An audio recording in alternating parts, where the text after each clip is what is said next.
नमस्कार। आज हम पढ़ते हैं नागार्जुन जी और उनकी कविता ये तंतुरित मुस्कान। ये तंतुरित मुस्कान कविता को पढ़ने से पहले हम नागार्जुन जी के विषय में थोड़ा जानते हैं। नागार्जुन जी, इनका जन्म 1911 ईस्वी में हुआ था बिहार के दरभंगा जिले के सतलखा गांव में इनका जन्म हुआ। इनके पिता का नाम गोकुल मिश्र था और माता का नाम उमा देवी था। इनका वास्तविक नाम वैद्यनाथ मिश्र था। बचपन का नाम इनका ठक्कन मिश्र था। ठक्कन मिश्र नाम क्यों पड़ा नागार्जुन जी का? गोकुल मिश्र और उमा देवी जी की ये 5वीं संतान थी। इनकी 4 संतानें जन्म के तुरंत बाद मर गई थी। माता पिता को बड़ी चिंता हुई। सोचा नागार्जुन वैद्यनाथ मिश्र या ठक्कन मिश्र कुछ समय ठहर कर ये भी अपने अन्य भाई बहनों की तरह चले जाएंगे, इसीलिए इनका नाम ठक्कन मिश्र रखा गया। वैद्यनाथ क्यों रखा? क्योंकि इन्होंने भगवान शिव की कठोर उपासना की थी, पूजा की थी। उसके बाद इन्हें नागार्जुन जी की संतान के रूप में प्राप्ति हुई, इसीलिए इन्होंने इनका नाम वैद्यनाथ रखा। मैथिली भाषा में ही यात्री नाम से कविताएं लिखते थे। हिंदी में बाबा नागार्जुन के नाम से प्रसिद्ध है। बाबा नागार्जुन या नागार्जुन नाम कैसे पड़ा इनका? ये सन 1936 में श्रीलंका गए थे और 2 साल रह के 1938 में ये वापस भारत लौट आए और सन 1938 में वहीं श्रीलंका में ही विजयालंकार परिवेण में इन्होंने बौद्ध धर्म ग्रहण किया और उस दौरान ही बौद्ध धर्म ग्रहण करने के पश्चात ये नागार्जुन नाम मिला। तभी से ये हिंदी साहित्य में बाबा नागार्जुन के नाम से प्रसिद्ध हैं।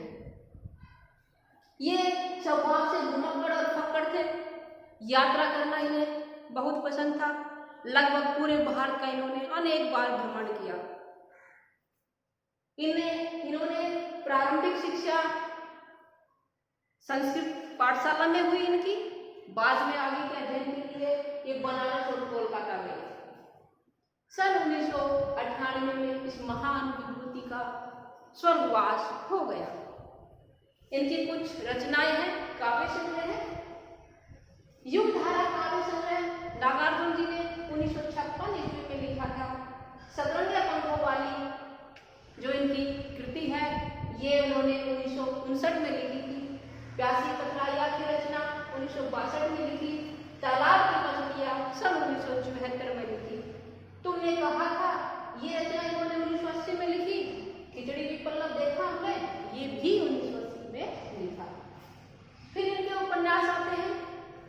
रघुनाथ की चाची 1948 में लिखा गया इनका प्रथम उपन्यास है बलचंद्र। ये 1952 में लिखा उपन्यास है इनका। नई बोध 1953 में लिखा था। बाबा बटेश्वर नाथ ये 1954 में लिखा था। इसमें बाबा बटेश्वर नाथ में वट वृक्ष को नायक बनाया गया है। वरुण के बेटे ये इनका उपन्यास ये 1956 और 57 में लिखा था कवि ने, लेखक ने। दुख मोचन उपन्यास ये भी 1956-57 में लिखा था नागार्जुन जी ने। उग्र तारा सन 1963 में लिखा गया इनका उपन्यास। इन्होंने प्रबंध काव्य भी लिखे हैं। इनका एक प्रबंध काव्य भस्मांकुर, दूसरा है भूमिजा।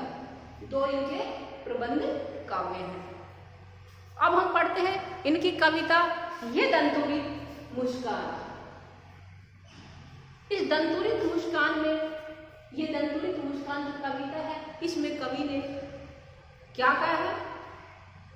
एक बच्चा जो बिल्कुल छोटा सा है, उसके दांत निकल रहे हैं, दूध के दांत जिसे हम बोलते हैं। और उन निकलते दूध के जो दांत हैं, जो छोटे बच्चे के जब दांत निकलते हैं, जो मुस्कुराता है तो बहुत ही सुंदर लगता है। उस सुंदरता का वर्णन इस कविता में कवि ने किया है। क्या कहता है कवि? देखते हैं।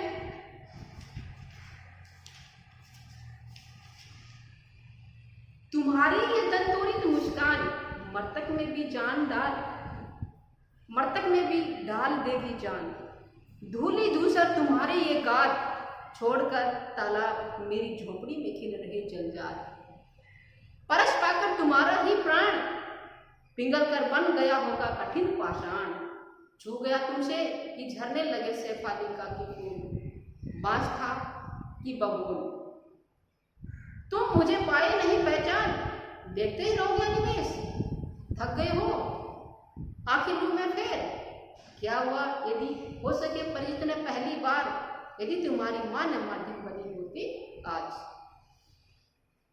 इस काव्यांश में कवि ने बच्चे की दंतुरित मुस्कान का, बच्चे के आगे के 2 दांत निकले हुए हैं, बच्चा छोटा है, बहुत ही सुंदर है और वो मुस्कुरा रहा है। कवि उस मुस्कुराते हुए बच्चे को देख के मन, कवि का मन प्रसन्नचित हो जाता है, आकर्षित हो जाता है, मोहित हो जाता है और उसी सुंदरता का वर्णन किया है कवि ने। बच्चे की मुस्कान की सुंदर मुस्कान का वर्णन किया है कवि ने।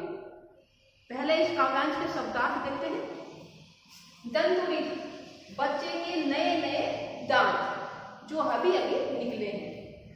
मृतक, मरे हुए, मृतक जो मरा हुआ है या फिर मृत। धूली धूसर, धूल से भरे। गात, शरीर, जलजाल, जल में उत्पन्न अर्थात कमल। परस, स्पर्श, पाषाण, पत्थर। अनिमेष, बिना पलक झपकाए लगातार देखना, टकटकी लगाकर किसी को देखना अनिमेष कहा जाता है उसे। माध्यम, आधार, इतर, दूसरा या अन्य। अब देखते हैं, कवि कहता है कि तुम्हारी ये दंतुरित मुस्कान मृतक में भी डाल देगी जान। बच्चे की मुस्कान को देखकर कवि प्रसन्न हो जाता है और कहता है, उसको मुस्कान ऐसी लगती है कि जब बच्चा मुस्कुराता है तो उसकी मुस्कान ऐसी है कि वो मरे हुए इंसान में भी जान डाल दे। अर्थात जो कठोर हृदय हैं, जिनके अंदर कोई दया भाव नहीं है, ऐसे व्यक्ति भी उस छोटे से बच्चे की मुस्कान को देख के आकर्षित हो जाते हैं, प्रसन्न हो जाते हैं। धूली धूसर तुम्हारी ये गात छोड़कर तालाब मेरी झोपड़ी में खिल रहे जलजाल। जब बच्चा आंगन में खेलता है तो उसका शरीर धूल से सन जाता है, उसके गालों पर धूल मिट्टी लग जाती है और कवि को बच्चे का धूल में सना हुआ शरीर, उसके गालों पर लगी हुई धूल को देखकर अच्छा लगता है। कवि प्रसन्न हो जाता है, बच्चा बहुत ही प्यारा लगता है ऐसी अवस्था में भी कवि को। और कवि कहता है कि ऐसा प्रतीत हो रहा है जैसे कमल का जो पौधा है वो तालाब को छोड़ के, कमल का फूल तालाब में खिलता है, तो कमल का जो पौधा है तालाब को छोड़ के और मेरे झोपड़ी में आके खिल गया है। कवि को ऐसा लग रहा है उस बच्चे के धूल से सने हुए शरीर को देख के। अर्थात कवि को बच्चा बहुत ही प्यारा, बहुत ही सुंदर लग रहा है। आगे कवि क्या कहता है, परस पाकर तुम्हारा ही प्राण पिघल कर जल बन गया होगा कठिन पाषाण। कवि को ऐसा प्रतीत होता है कि बच्चे का स्पर्श पाकर, बच्चे के छूने से कठिन पाषाण, कठोर पत्थर भी पिघल कर जल बन गया होगा, बहने लगा होगा।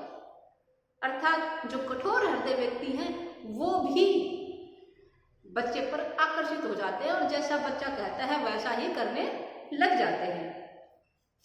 छू गया तुमसे कि झरने लगे शेफालिका के फूल, बांस की बबूल। और कवि कहता है यदि बच्चे ने किसी पेड़ को छू लिया, चाहे वो बांस का हो या बबूल का, बबूल अर्थात किक्कर का जिसमें कांटे होते हैं, बांस का पेड़ हो या बबूल का पेड़ हो, बच्चे के छूने से उससे क्या होते हैं, शेफालिका के फूल जड़ने लगते हैं। शेफालिका क्या है, शेफालिका भी एक वृक्ष का नाम है। इसका जो संस्कृत नाम है ये शेफालिका भी कहते हैं, शेफाली भी कहते हैं और पारिजात भी कहते हैं। सामान्य नाम इसका हर श्रृंगार है या रात की रानी है या फिर इसे दुख का फूल भी कहते हैं। ये 10-11 फीट ऊंचा पौधा होता है। रात की रानी क्यों कहते हैं? क्योंकि इसमें केवल रात को सफेद कलर के फूल खिलते हैं और सुबह होते ही मुरझा जाते हैं। और पारिजात, पारिजात स्वर्ग का एक वृक्ष है, मोक्षदायी वृक्ष है। कहते हैं प्राचीन हमारे जो पौराणिक कथाएं हैं उनमें कहा गया है कि पारिजात स्वर्ग का वृक्ष है और उसे धरती पर लाया गया है। तो इसका जो संस्कृत नाम है सैफाली का पारिजात या सैफाली, और सामान्य नाम है हरश्रृंगार या रात की रानी या दुख का वृक्ष। तो चाहे बांस का पेड़ हो या बबूल का पेड़ हो, बच्चे के छूने से उस पेड़ से सैफालिका के फूल झड़ने लगते हैं, ऐसा कवि को प्रतीत हो रहा है। आगे कवि कहता है, तुम मुझे पाए नहीं पहचान, देखते ही रहोगे अनिमेष। जब कवि बच्चे को देखता है और बच्चा कवि को देखता है तो बच्चा लगातार टकटकी लगाकर कवि को देखता रहता है। तो कवि का ऐसा प्रतीत होता है कि बच्चा उसे पहचान नहीं पाया है। अब कवि कह रहा है कि थक गए हो। अब लगातार बच्चा देख रहा है, बगैर आंखें बंद किए, बगैर पलक झपकाए, तो कवि को लगता है कि तुम थक गए हो। बच्चे से पूछता है, तुम थक गए हो? आगे कहता है कवि, आंखें लूं मैं फेर, तुम थक गए हो इसलिए मैं अपनी आंखों को फेर लेता हूं ताकि तुम आराम कर सको। क्या हुआ यदि हो सके परिचित ने पहली बार, यदि तुम और मैं पहली बार परिचित न हो सके, पहली बार में जान पहचान न हो सकी हमारी, तो कोई बात नहीं। यदि तुम्हारी माँ न माध्यम बनी होती आज, तुम्हारी माँ हमारा परिचय करवा देगी, हमारी जान पहचान करवा देगी। यदि तुम्हारी माँ हमारा आज माध्यम न बनती, तुम्हें जन्म न देती, तुम्हें इतना बड़ा न करती, तो आज तुमसे मेरी मुलाकात नहीं होती, मैं तुम्हें देख नहीं सकता, पहचान नहीं पाता। आगे कवि क्या कहता है देखते हैं, मैंने सकता देख न पाता जान, कि तुम्हारी माँ हमारे बीच माध्यम न बनती तो ना मैं तुम्हें देख पाता, ना ही मैं तुम्हें जान पाता। तुम्हारी ये दंतुलित मुस्कान धन्य तुम, माँ भी तुम्हारी धन्य, चीर प्रवासी मैं इतर मैं धन्य। इस अतिथि के प्रिय तुम्हारा ये क्या रहा संपर्क, उंगलियां माँ की कराती रही मधुपर्क। देखते हो तुम इधर कनखी मार, और होती जब थी आंखें चार, तब तुम्हारी ये दंतुरित मुस्कान लगती मुझे बड़ी ही छविमान। इस काव्यांश के शब्दार्थ देखते हैं, इतर दूसरा या अन्य, मधुपर्क पंचामृत या माँ का प्यार, कांखी तिरछी निगाह, छविमान सुंदर, आंखें चार होना, परस्पर देखना आंखों का मिलना। थिरकन, थिरकन का अर्थ नाच, सिमटा हुआ संकोच या सिमट कर मंद हो गया। कवि कह रहा है कि तुम्हारी ये दंतुरित मुस्कान, अगर तुम्हारी माँ हमारे बीच माध्यम न बनती तो मैं उसको नहीं देख पाता। तुम धन्य, तुम माँ भी तुम्हारे धन्य, तुम भी धन्य हो और तुम्हारी माँ भी धन्य है जिसने इतने सुंदर बच्चे को जन्म दिया। चीर प्रवासी मैं इतर मैं अन्य, मैं तो चीर प्रवासी हूँ, लंबे समय से दूर रहने वाला हूँ, विदेश में रहने वाला हूँ, मैं तुम्हारे लिए कोई दूसरा ही हूँ, मैं तुम्हारे लिए अनजान ही हूँ। इस अतिथि से प्रिय तुम्हारा क्या रहा संपर्क, मैं तो मेहमान हूँ, अतिथि हूँ, और तुमसे और मेरे में कोई संपर्क अभी तक नहीं हुआ है, तुम और मैं ज्यादा संपर्क में नहीं आए हैं। उंगलियां माँ की कराती रही है मधुपर्क, ये तो माँ की उंगलियां ही हैं जो तुम्हें मधुपर्क कराती रही हैं, तुम्हें भोजन कराती रही हैं, तुम्हें अपना ममतामयी स्नेह देती रही हैं, अपने ममता के आंचल में तुम्हें छुपाती रही हैं, तुम्हें प्यार स्नेह ममत्व प्रदान करती रही हैं।